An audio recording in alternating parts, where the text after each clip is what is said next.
We are back for part 2 of Motherboard's Guide to Your Personal Rebrand. In part 1, we talked about how it's all a story, learning how to identify and reframe any limiting self-beliefs. So if you haven't watched that yet, please go back and start there, because honestly, you have to. You have to start at the beginning. You have our mind open. You know you are capable of change with the right knowledge, tools, time, and practice.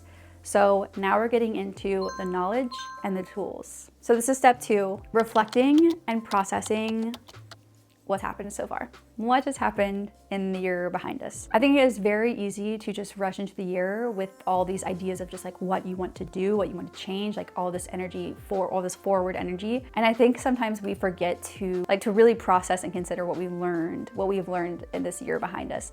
Especially, I don't know if you know about this, but 2025 was the year of the snake. Snakes are known for shedding their skin. I don't know about you, but for me personally, this year was a hard year, and it felt like a lot of personal lessons, hard lessons learned, honestly. And so I think it is really important to take a minute to, I guess, take stock and process all that happened and all that was learned in the year. I saw this idea on a TikTok video. If I can find the original one, I will link it below. What you're going to do is you're going to take a piece of paper, a long horizontal piece of paper. If you have a whiteboard, you can do it on a whiteboard, and you're going to draw a timeline of your year. Then what you'll do, you're going to write down what happened. I found the best way to do this is to just like look through your pictures. I feel like that can kind of remind you of what happened in that month. That's an eye-opening process in itself, just to see it's all on one page. The next thing you're gonna do is get some crayons or markers, and you are going to color on each of the months how each month felt. You saw what happened, and if you're reflecting back, it can be simple, it can be super simple, but you're reflecting on how each month felt. Wait, I feel like I should show you.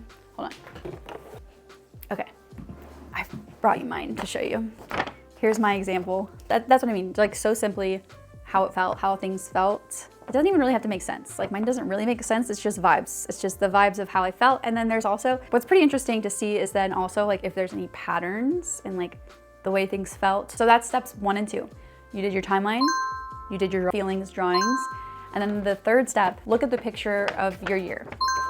Look at the picture of your year and write in your journal what your takeaway is. What is your takeaway from the year? What do you think this year, like I guess gifts, little nuggets of wisdom do you think that this year gave you? And then secondly, what would you like to leave behind?